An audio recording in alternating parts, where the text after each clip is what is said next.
Our click-through rate has gone from 6.2 to 11.95. It went up 92%. Why? Well, when the majority of our users used to be remarketed the $200,000 of only immune, about 5% of those people liked it. Why? Because those were 5% of the immune. The digestive, the joint, and the oral didn't give a crap. Right. It's not going to click on any of these ads. But when still a good click-through rate. Exactly right. Yeah. But when I take that 200 grand and shift it up here and even scale it a bit at 248, look at my click-through rate. Wow. It went from 5 to 11. So on this one, this campaign here is the immune feeder campaign, or This is actually the all product. This is the all product. Okay. So my question is are you using the same creative? Like it would stand to reason that you'd only use story. No, I'm past that question. Got it. But for your feeder campaigns, it would stand to reason that you would want to use the story ads because you want the click, not necessarily the click through. You want the click on the ad to say, hey, I'm engaged. And then obviously you'll get them on the more salesy ad that is basically, here's the thing that you just clicked on, go buy it. But I have a feeling it's not the case. No, damn you. That was my test for next week because we're doing that now. Shit. Okay. I literally, and this is so funny. It seems like I'm pulling this out of my butt right now. But honestly, in my calendar, me and Chris with Pet Wellness Direct with feeder follow-up 2 hours ago said, hey, you know what? What if we took all of our best performing stories and put them only in the feeder? Yes. We have to have another follow-up question because of our 5 top stories is 80% of our global spend. If I pull that out of our main campaign and stick it into a feeder and it only has 1K a day instead of 17K a day, we're going to kill our company. Right. So what we're going to try to do is say, can we wean ourselves over there? And that's the next exactly right. That's exactly what we want to do is feeder the stories. And then the all products are going to have, yes, the stories because they need to sometimes see it more than once, but all the products. Exactly right. Right. No person. Oh, I mean. Yeah. We're not going to put products in feeder. Yeah. Nobody really does like one click and buy. We've talked about this many times on the show. You're too good of a marketer, so you guess the next step already. Well, whatever. The point is that I understand the rationale for it. Yeah. You want to show like, all right, you are engaged. So from a humanistic standpoint, psychologically, I'm like, wow, this is really cool. But I hadn't really thought about buying it yet. But then all of a sudden I see it again. I'm like, remember that story. Mm-hmm. I think maybe I'll look at it. Maybe I won't buy on that one. Maybe I'll buy on the next one or the one after that. I'm not saying this is like one click here and then you get a sale here. Like, in an ideal world, you want everyone to click on the first ad and just buy, but that's not going to be the case all the time. No, and you're exactly right. We want to have the stories leading the charge. We've already established that kind of in the metrics that we're seeing. You've already picked up on that, and that's exactly what we saw. Is like we would love to have more stories. We were too offset in our big campaign just to grab those and stick them over here. It would not swing this way that fast, and we would end up killing our company in the short term. But we are exactly right. We're going to take our best performer that we've used for like a year, and that one's going first. Yeah. And so exactly right. And it seems like story plus before and after. Yes. Yeah. Like story before and after. Yeah. And you know what's interesting? And those are secondary metrics. Not a lot of people look at, by the way. No, they just usually look at the results and be like, why isn't it getting bigger? Right. But here's what's actually interesting is the reason why I think the creative, obviously, like what you said, I know we're doing a sales pitch out there and it's sponsored by us. So whatever it is. But, of course. But that is, you know, what's interesting is that's just one long infomercial, really. Is what well, with proof. But check this out. Wait, there's more. But wait, buy today, get one more piece of creative. Check this out. Inside of our main campaign. Our main campaign, yes, unfortunately, is still SID because the critical immune defense SID is what 80% of our sales are on. Right. So I took this campaign and launched it with a $200,000 monthly budget on day one. That was November 16th. And this thing kicked right into gear immediately with the best performing ads, with a crazy amount of ad spend, just kind of like, boop, spending like over $1,000 a day, over $2,000 a day, and then cranked up to 7K a day. Like this thing is just going insane. But on day one, $12,000 a day. And it took 3 or 4 days to get up to, okay, got it. Yep. And so that's what's interesting is when we look at the amount spent going descending, $63,000 on this one ad, 23,000. What you'll notice is watch this SID. And then when you go down, then you're getting into like the digestive and the joint, and that's like sub, $500 a day. So obviously we have some room to grow and feeder with the other ones. But here's here's where we would have killed ourselves if we didn't have someone to produce amazing amount of creative like you could at tier 11. Is I said, this has got amazing click-through rates. Watch this. On SID, 11, 16, 14, 13, 20, 12, 20, 16, 10, 16, 19. Wow. Okay. How's Joint Feeder doing? 18, 14. Damn. Oh shit. That's it. 2. Yeah. We have 2 pieces of creative in Joint. We have 12 pieces of creative in Immune. I can't spend what I can on Joint on Immune. Why? We don't have that many stories on Joint yet. We never made that effort. Right. So Joint never grew. Why? That's because it's product, a blog, product. Okay. People don't give a crap about the product. Your dog Joint's hurting? No. Shit. See you later. We haven't done the same effort in sales process and the creative to get the attention we need. And that's what you also picked up on that click-through rate. Yep. Yeah. You don't have creative diversification either. I mean, it's all product-based ads. Like if you're just doing it the old way, like we used to do it in 2015, 2016, like it didn't matter. Like that is out the window now. Yes, you need those for sure, but you have to craft the story. You got to get something that hooks people in with some kind of narrative. And for anyone who's listening, like, well, this is great, Ralph and John. I don't have a pet, supplement company. It's the same thing with any business. Doesn't matter. Well, our own money, mostly yours, over $8 million at this point. I would imagine it's probably $9 million testing this whole strategy. There's a very large human supplement company that has also tested this model. Is doing very, very, very good results. And they're doing about a few 100,000 a day. Yeah, that's great. Well, that's not even we should throw that into the sales pitch. Like, I don't even know how much we spend on this now. Anyway, it's tens of millions of dollars in spend on this. And we know that this works. But when you think about it logically, if you've got an algorithm, if you've got AI, if you've got a large language model, whatever you want to call it with Meta, that's really working and firing on all cylinders, all of this makes sense from an advertising standpoint. This is how you persuade. This is how people become brand advocates. Exactly right. They latch on to the story. They latch on to the hook. They latch on to the founder's story. Like great example that you use is like, I think you pulled, for you and Chris, like a 3-year-old interview. Let's, they're like, we're not going to use that. Story. Yeah. They became our best performer for like 2 weeks. Your best performer for like a couple of weeks. And it's part of the entire ecosystem of how somebody understands and gets to know your brand. And that's the most important thing here. And it starts with the creative. It's exactly right. And this person right here, I just grabbed a screenshot because I want to protect their identity. He was the one, this is 1 day ago. We're both testing the same exact model of feeder strategy. And so I followed up with the results that I'm seeing. He goes, oh, damn, that's awesome. Anytime tomorrow, blah, blah. Our CAC went from 280-ish to 180-ish with 2 to 3 times the customers and 4 times the subscribers. We're going to be wildly good path for the new year. Excited to bounce ideas off you. Talk tomorrow. And so I talked with him today, and he's running feeder strategies. This exact same setup that we just looked at. He's spending I think $200,000 a day right now.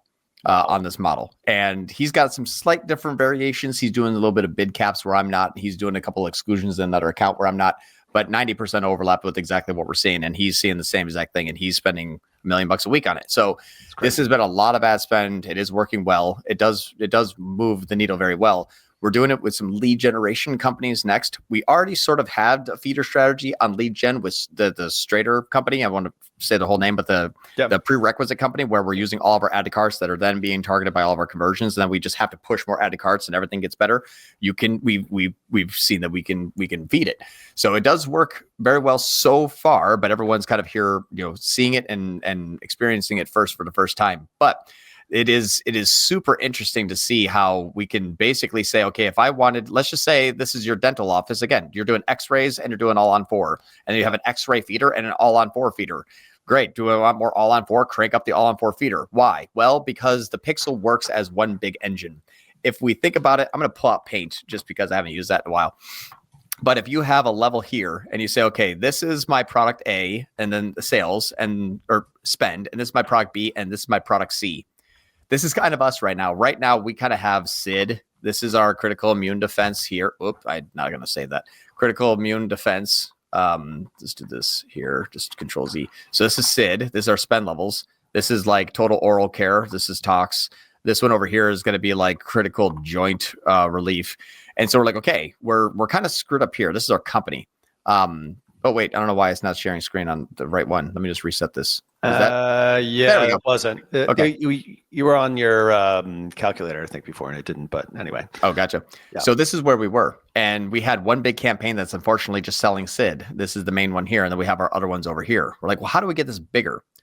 And so that's all this is about right now. Is this is how your pixel works? Okay, pixel says 80% of spend's going here, and it's 80% of results. This is 10, and this is 10. Good luck. Like that's what you get. And we're like, well, how do I get this one to go bigger without sacrificing that? That's what Andromeda isn't set up to use. It's really not. The creative does the targeting, and if it needs to go in one campaign, so we said, okay, what if we just steer it then? We're not going to try to mess anything up with Andromeda. You could do whatever you want. I could just influence you to what I want. So essentially, as hard as this really gets, is now we're just going to take feeder. We're just going to chop off the bottom there. This Tox campaign in feeder is going to try to grow here into a higher amount of global ad spend next to it here. We can see that we can push ad spend there and grow that. So is it campaign? Is it ad set? Is it inclusion? No, it's pure ad spend.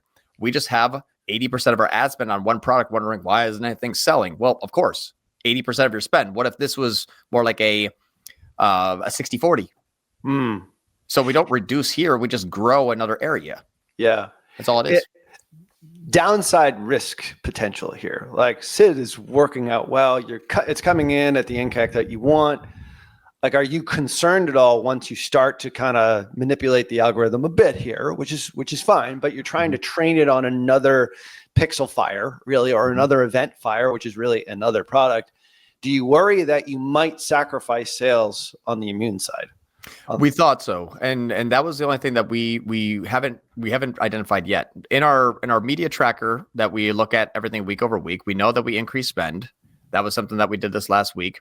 Yeah. Our NCAC is 287, and it was 270 at 60 grand, and now we're doing 114 at 287, so it's not any less efficient.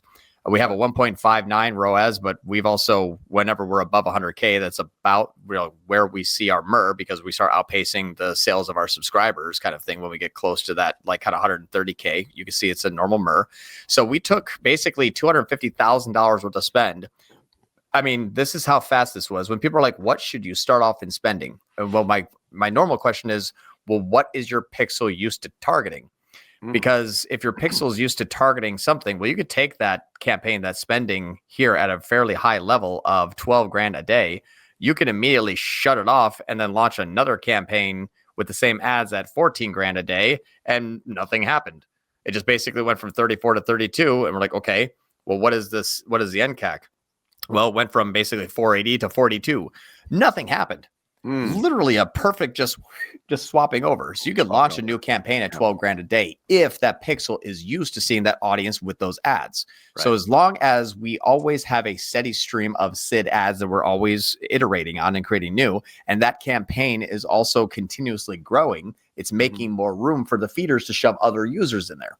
So it becomes easy. You want a new joint ad, goes in feeder and goes in main. You want a new oral care ad, goes into oral care feeder and the main campaign. You need a new SID ad, it goes into SID feeder and the SID campaign. So these are growing as these are growing, but I can grow any one of these at a faster rate. So now I can manipulate more or less sales and new customers at a perfect NCAC with a lever pull. Why wouldn't you, devil's advocate here? Yeah. Well, first off, people are going to be watching this and like, well, that's during Black Friday, Cyber Monday week. Oh, we didn't run Black Friday, Cyber Monday. Ha! All right. We didn't do one ad. I can prove that. Screw all you people who are doubters out there. My question is what would prevent you from having 3 feeders for 3 of the different products and then 3 conversion campaigns? So you can really throttle them up and down. I mean, you're throwing them all into one of the, I'm calling it the conversion campaign, but it's like the all products campaign. Would that be slicing things too thin? What's your sense right now? I didn't understand that. So we saw this one. Yeah. So that's your all products. I'm calling that kind of the conversion campaign because you're getting the click and the sale. It's being attributed there. But what if you actually split that out based upon, like, you did a conversion, all right? You split out the all products campaign into conversion campaigns for each one of the individual products, like these here. Yeah, so that you can throttle each up, and because you're basically targeting the same audience. It's open targeting anyway. Would that screw things up? Well, isn't that what we did here? I'm not understanding the differences. Well, you did it here, but I'm saying like for the all products campaign, instead of having all products, have each one break all products out into SID, into CTR, into CJR. Oh, so that's what we actually started from. So that was the before. So if I go back to like kind of the before and turn off, I'll just go back to October and then turn off the comparison, descend by amount spent. Yep. We had the basically SID for dogs, SID for cats, critical line, and digestive and joint. Okay. And because whenever we would increase ad spend here, the bad part is this main campaign that had all of the product, or this main campaign only had immune products. So if I push harder on digestive, it's this big campaign says, ha, ha, ha, yeah, thanks for all that traffic. That's mine now. I spend everything here. You go away. Well, what are you going to show my digestive customers? SID. Okay. Got it. And that's from the before campaign where we're like, why is SID selling all of my digestive? Why is SID selling all my joint? Why is SID selling all my oral? And why is my click-through rate suck? And also, no one's really buying anything. It's because this main campaign said, anybody that comes to the site is mine, not from other Meta campaigns. Meta, Google, organic, your direct traffic, your email traffic, your influencer traffic. This main campaign sucks up everything. So globally, every user that was coming to our site was only being marketed SID. No wonder why SID was the only thing selling. Sure. When we made that all campaign, now it says, everybody that ever comes to my site ever, I will remarket everybody everything. I want that. But now I want you to turn up the heat a little bit on that product, and I can move a lever over here. Right. And it makes sense. Like I have to assume that the NCAC for all three of these products, all pretty much the same. Yeah. They're pretty much. Yeah, and actually it was even getting the same result. We would get in like 339, 385, 302, and then the joint one was 720, but that one was literally just like, I mean, I think launched like early in the month and we shut it off. So it's not even on during that time period. Got it. Mm-hmm. Feeder. And this is only 3 SKUs, really. Well, I guess it's more because each one has the dog and the cat. We have really 6 SKUs. Yeah, immune dog, immune cat, an oral, a joint, a digestive, and then a 3-pack with like a bundled package. So we technically have 6 SKUs. But the problem is everything was just immune. Yeah. I mean, for us, we've scaled up this company really well. I mean, we have not messed up anything, in my opinion, in the growth of the company besides the SKU list.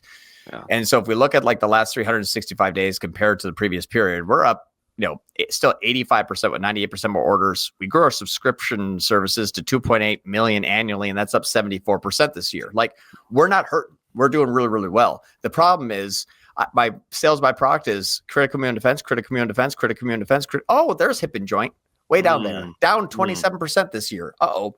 So if you're looking at an EBITDA of a company, are we an idea on a product that worked well? Or do we have a full suite of products that everyone loves with high LTV? Right now, we have an idea that never really turned into a company. If you're looking to buy this company, I'm like, why would I buy the one company that has one product out of 6 that work? I'm just going to knock off your one product. Well, that's kind of the bigger goal question here. I mean, obviously the bigger goal question, I mean, if I am a multinational pet product company, I look at this and I say, I want that customer base. Exactly. Granted, most of it's immune, but for you and your business partner to be able to get the best, best multiple bang for the buck, you want to have a multiplicity of different types of customers to make you more appealing to potential buyers is what I am assuming. Exactly right. If I know how your brain works, yep. Mr. That's right. It's like you have 6 products. How are they doing? We have 1 good one and 5 duds. You want to buy the whole thing?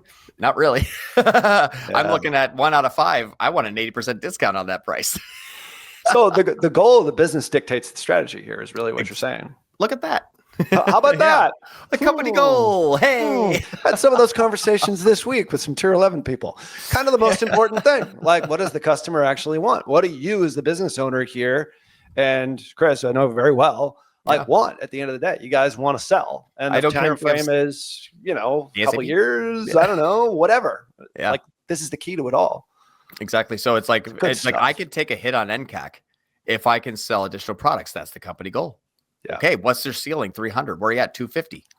Well, we just found out that we can sell joint for 168. You want to do harder on that? Mm-hmm. Yeah. So that's what we're doing now. So we got feeder for Andromeda where it will allow it to do whatever it wants. I can just be in its ear saying spend more on there. It's like, okay. And then it nails it on in platform for the spend on top line at an NCAC that's best. Man, this is smooth. It's killer.